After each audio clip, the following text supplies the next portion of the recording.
here we are, months later. I finally am going to remake this panel. It is rotted out pretty good. Unfortunately, a lot of the other panels that I remade at one point here that you guys watched me remake, I rushed it and didn't do what I said I was going to do on parts of them and coated them with penetrating epoxy, but I got so much in a hurry at one point that I just kind of forgot or just didn't do it and slammed the sew-in foam and the white vinyl over it and threw it on the boat because I was so excited. And here we are 2 years later and I'm paying the price. A lot of them have rotted away at the bases where the water sits on them, and including those seat backs that I redid. But this one I'm going to thoroughly soak in penetrating epoxy, if not fiberglass, and I'm not going to have that happen again. One thing that always held me up was that I'm not a carpenter by any means. So I was a little scared to make the first move with rebuilding these panels on my 390. But what I've learned, and this is no offense to anybody that happened to be working at Sea Ray in the late 80s and early 90s, but these were not the most skilled craftsmen in the world that were doing this. I learned that with the floor and the hatches in my floor and my stairs down in my cabin.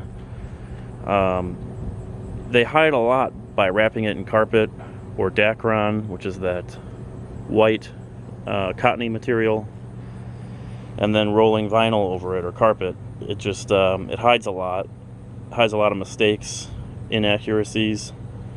So you can take a lot of liberty here in just getting it close, making sure the straight edges are straight, making sure where it rounds is close, and then just taking it to the boat and fitting it. And I found I've even kind of done my last fitting with just a palm sander, rounding some things or moving some things over. And I have to imagine on the scale that they were building these 390s that they took the same liberties. So what I do first is I lay down the rotted panel and I kind of forensically go over where I think things are or should be, or as close as I can, and I lay it out with pencil, and then I'll come back and use a straight edge and a tool of some sort to round edges so they're all concentric, and rebuild it from scratch with a Sharpie. And then the Sharpie line is what I'll actually go after with my saw, my jigsaw.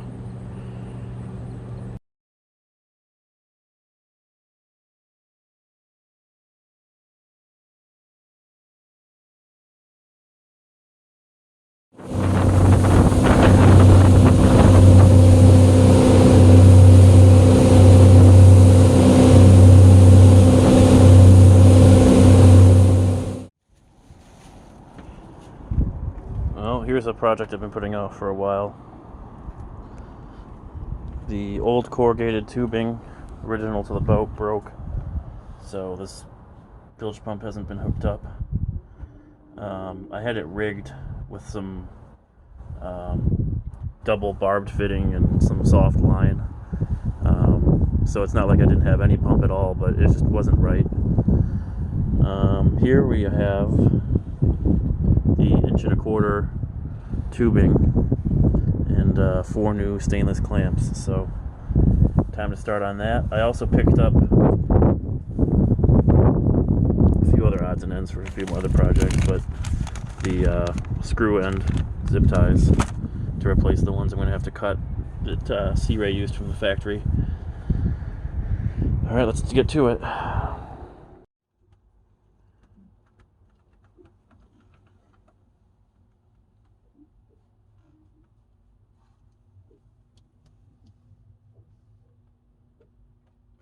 Please excuse the disgusting nature of this bilge.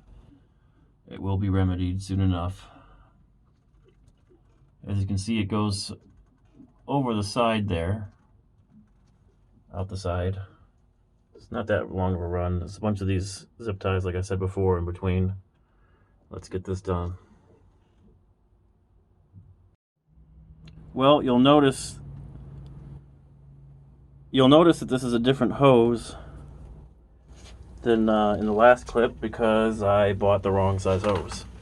I measured the old hose, but the old hose was adapted on both ends. So for the 390 guys, it comes up and then it's zip tied in a bunch of different places, and then it follows the back side of the waste tank and then goes out the side there.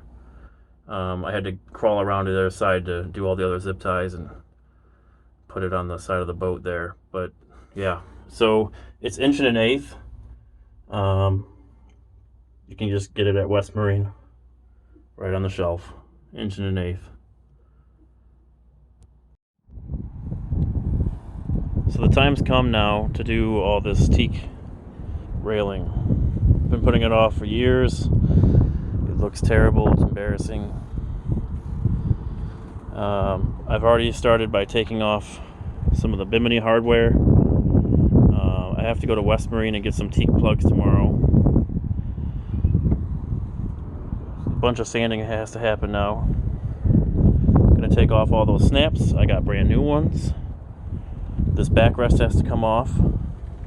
There are, I believe, 1/4-20 studs. It's a 1/2-inch nut. There's a few of them. You have to stick your hand up in those map pockets. This one's a doozy over here.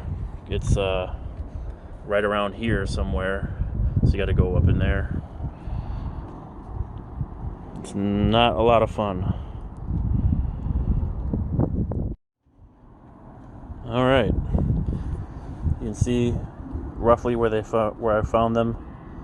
There's one there. There's actually one right around here, but I somehow forgot that one back when I put it on years ago. So I'll be adding another one there. They're right about in the middle here. Boom, boom, and then it comes off. The mat pockets, if you need to replace those, are just below. So that's not much harder. Take it all off. Got everything taped up. Came here for a minute on my lunch break earlier, started taping. Now to start sanding.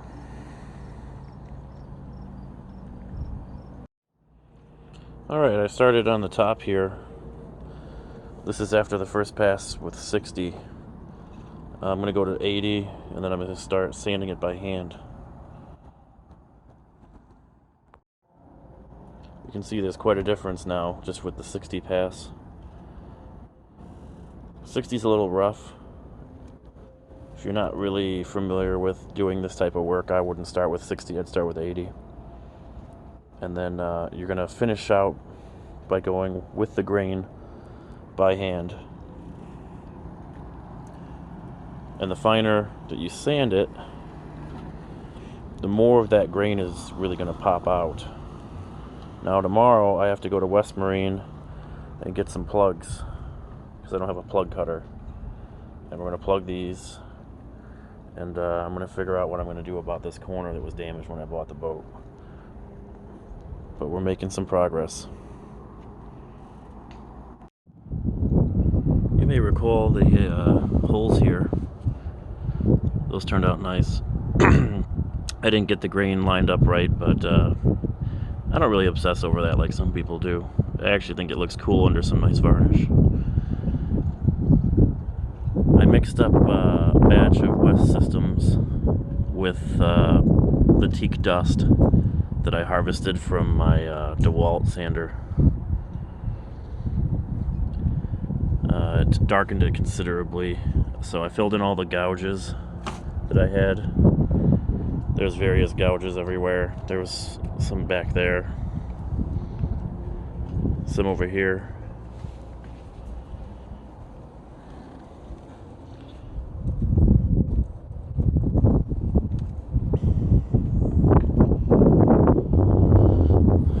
just going to knock these down and start sanding on the edges.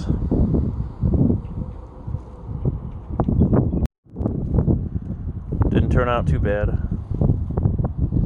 The West Systems didn't quite end up looking the way I was hoping it would.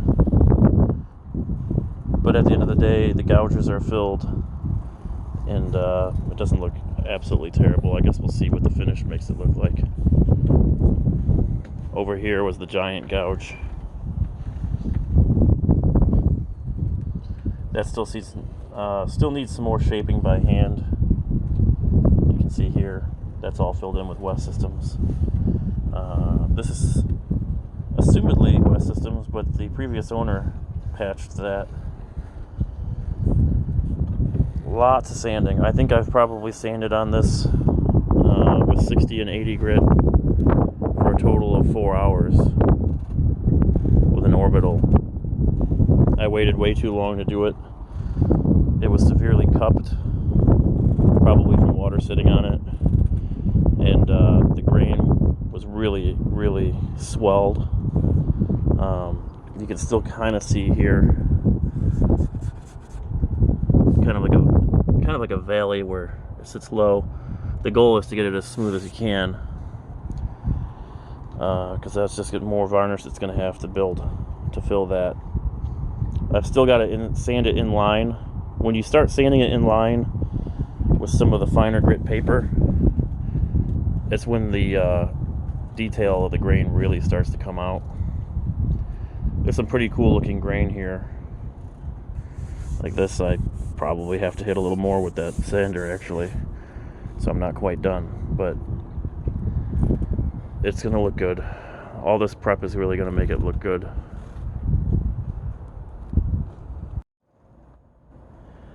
Alright, welcome back. It's been several days. I went in line with the grain with 80 by hand, blocking it down. And then I followed up with 320 by hand, in line with the grain. The 320, a lot of people will say is unnecessary. From a utility standpoint, they're definitely not wrong. If all you're doing is putting some Sikkens on and going out on the bay, that's fine. The 320 brings the grain out slightly, makes it pop a little more. You get a little bit more definition that you normally wouldn't get. You can see that grain, it's really pronounced. That's really going to look good.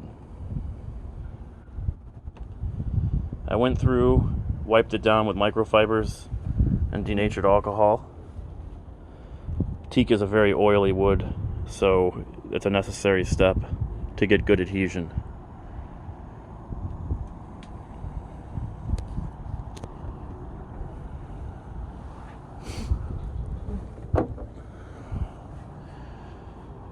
Maybe wondering, what am I doing with this? Well, you take the 105 resin, use it with the 207 special clear hardener, which is water clear, and you brush it on like varnish very carefully. You'll get 2 to 3 coats of this. It'll simulate probably 6 or 7 coats. I'm only doing 2. I found that usually fills the grain up pretty well. So after that, there's no UV inhibitors in West Systems. It'll turn white if you just leave it with epoxy. You'll have to do at least 3 coats of varnish. I use Epiphen's. It's a high solid urethane blend. I found that it looks the best.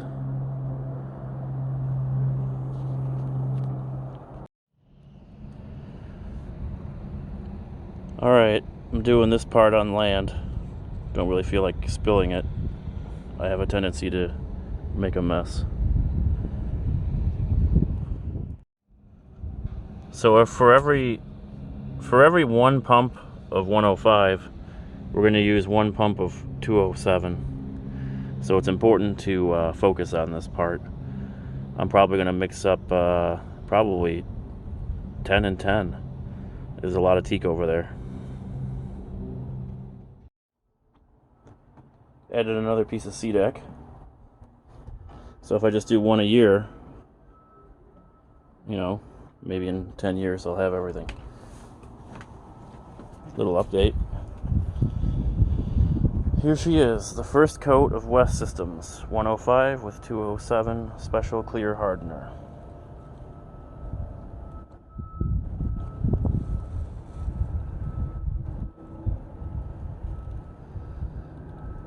It just went down.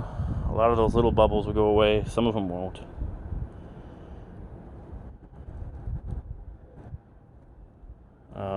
I'm obviously going to sand it a bit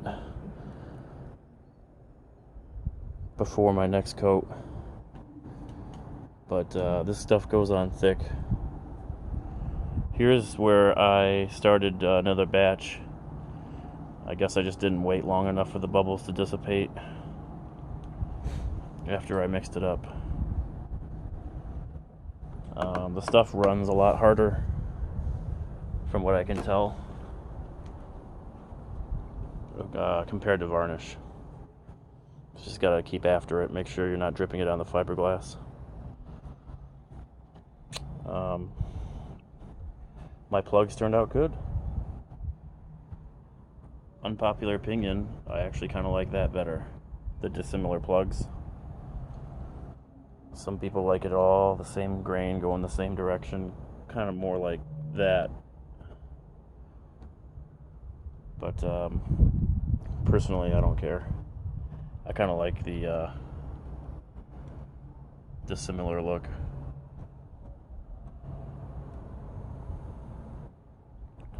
That's that. Now we just gotta wait for the next coat.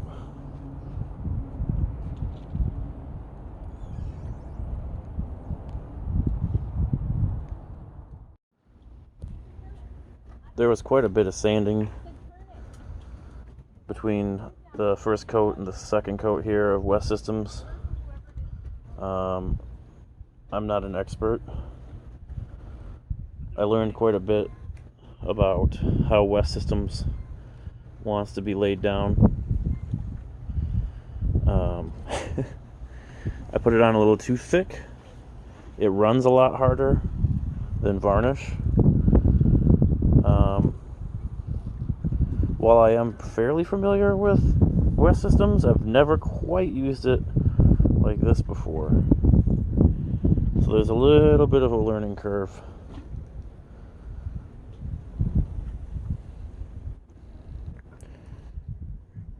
You can't put it on too thick. My suggestion is a sponge brush, especially for a novice. I know Andy from Boatworks today used a like a chip brush or something. It made it look so easy, but that's why he's a pro. I just love this. This is looking good. It's looking good. When you first lay it down, it's going to be a little wavy, but eventually it levels itself. So this might be the last coat for the year here. I'm not sure what I'm going to do. I got to get my Bimini top back up and a few things organized, because unfortunately she does come out soon.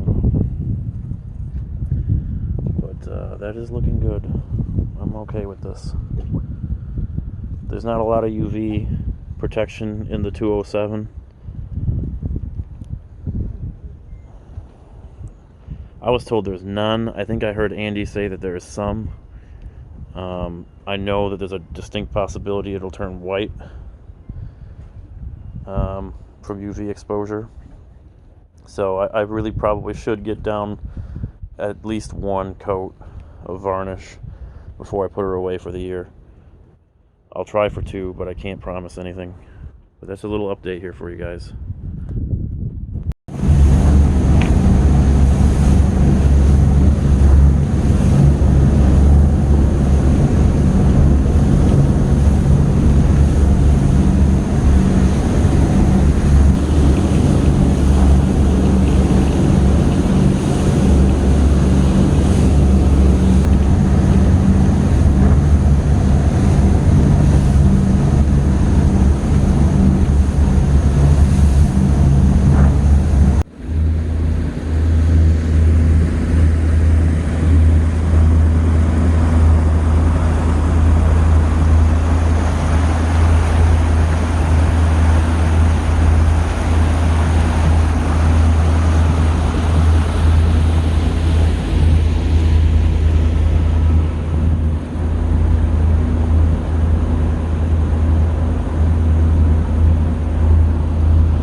Well, I ran out of time. I got quite a lot done, but there was a learning curve with this West Systems, and I had to buzz it down a few times, start over again. It got wet with the morning dew, and things fell in it. So the sides here are not that bad. I'll just knock them down a little bit with 400 in the spring. This whole back end on the transom has to get redone, and then obviously the varnish too. But oh man, it got cold, and I'm winterizing today. I'm getting ready to go do these hatches with my buddy, and that'll be it for the year. We'll get the finish down in the spring and finish up the stairs.